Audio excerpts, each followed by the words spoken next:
Good morning everyone. My name is Kavita Verma. I am the Assistant Professor of Journalism and Mass Communication Department, Rama University, Kanpur, Mandana, Uttar Pradesh. Today we will discuss a very important topic which is known as types of communication. First of all, we should know what is communication. As we know that human is a social animal. Human needs to interact each other. So first of all, we should understand the process of communication. So in the process of communication, there should be a sender and receiver. Sender sends an decoded message to the receiver. Receiver decode the message and sends the feedback to the sender. So this is the process of communication. Now we will move towards the types of communication. Types, there are basically two types of communication. First is verbal communication. Second is non-verbal communication. Verbal communication, it refers to the communication through words and in written form of communication. Verbal communication is further divided into oral communication and written communication. Oral communication, as the name suggests, communication in the oral form. That is, communication should be done in the form of words, or in the form of symbols is known as oral communication. Now we will move towards the advantages and disadvantages of oral communication. In oral communication, there should be the quick exchange of the ideas, because in the oral communication, it is done between two persons who will be present at the same time. Feedback will be the quick. Second, we will discuss the disadvantages of the communication. When we talk about the disadvantages of the oral communication, basically active presence of both the parties is very necessary for oral communication. And second one that will be considered as the disadvantages of the oral communication is there will be the lack of written proof. So what will we understand from the oral communication? The communication which can be done through the words of mouth, spoken word, is known as oral communication. Now we will move towards the written communication. So as the word suggests, communication in the form of written language.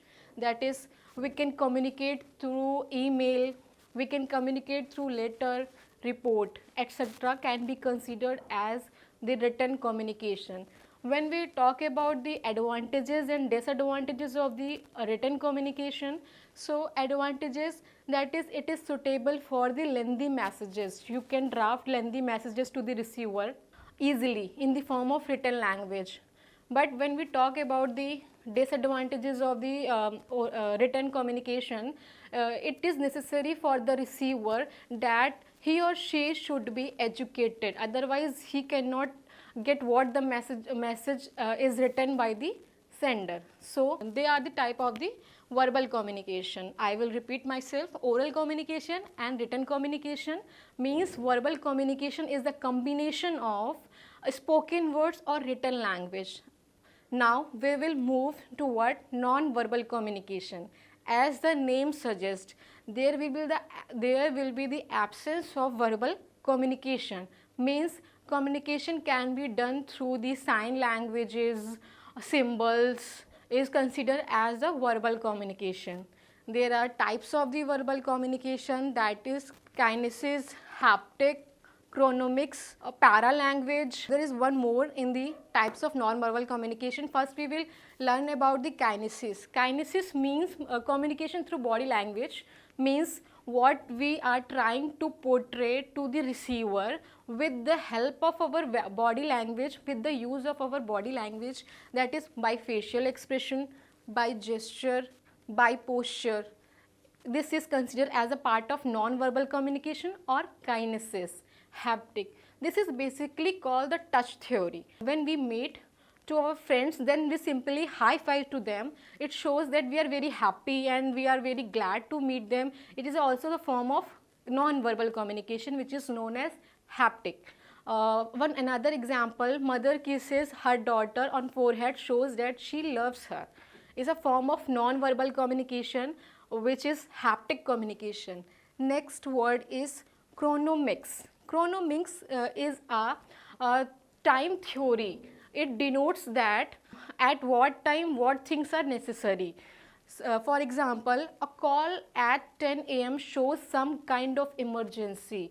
This kind of communication, non-verbal communication, is considered as a part of chronomics or non-verbal communication. So moving forward in the list of non-verbal communication, we will discuss about the proxemics. Proxemics is a study of human space. It deals with the study that how human communicates in different spaces. Here different spaces means public space, social space, personal space, or lastly intimate space.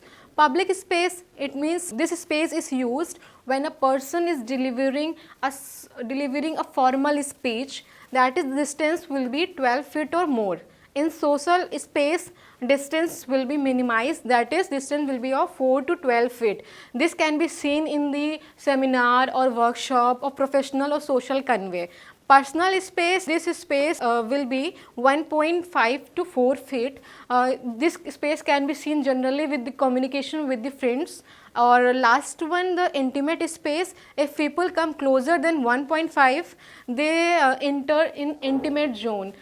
This space can generally be seen with the closest friends. So that was the proxemics or study of human space, that how human communicate in the different spaces. Last one is the paralanguage.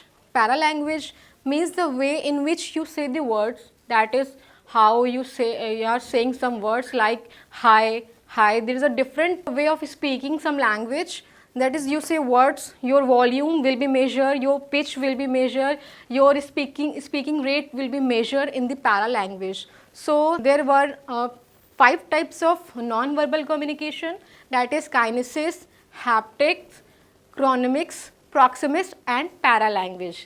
So that was the non-verbal communication. Moving forward, we will discuss about the barriers of the communication. Barriers are simply means some things which restrict the process of the communication. Means it can be environmental or physical barrier.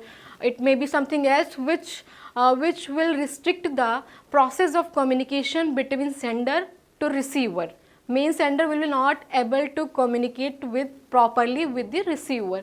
So there are basically or mainly 4 type of barriers. Number 1 is physical or environmental barrier. In this kind of barrier, time, maybe time was not correct for the communication between sender and receivers, maybe choice of medium was not correct between the sender and receivers, that can create a barrier between them. So place was not correct, climate was not correct. So these are the environmental barriers. Number 2 is cultural barriers. As we know that India is a diverse culture nation, so there is a different cultural background person. So due to cultural diversity, obstacles or barriers can be created between 2 different cultural background person. So third one is psychological barrier.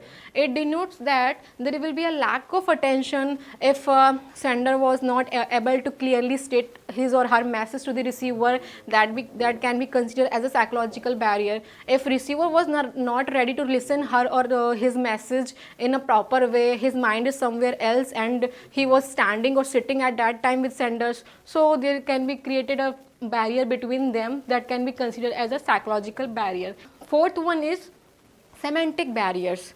In this barrier, if sender uses, if a person simply we can say that sender uses a difficult kind of language or a difficult kind of message, or there's a no clarity of message which he or she going to be delivered to this receiver, that can create a semantic barrier between them. So we have learned that there is mainly 4 kind of barriers, that is environmental barrier, second one is cultural barrier, third one is psychological barrier, and fourth one is semantic barrier.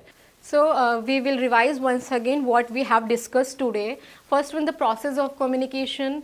So the process of communication in which sender sends an encoded message to the with the help of channel to the receiver, and receiver sends the feedback. Then we have discussed the types of communication, in which we have learned the verbal communication, that is oral or written form of communication, and advantages and disadvantages of communication. After that we have learned the non-verbal communication and its type, that is kinesis, haptics, chronomics, proxemics and public space. After that, last but not least, that is a barrier in communication. By understanding the barriers of the communication, we can improve our communication strategy, or we can deliver effective communication. Thank you.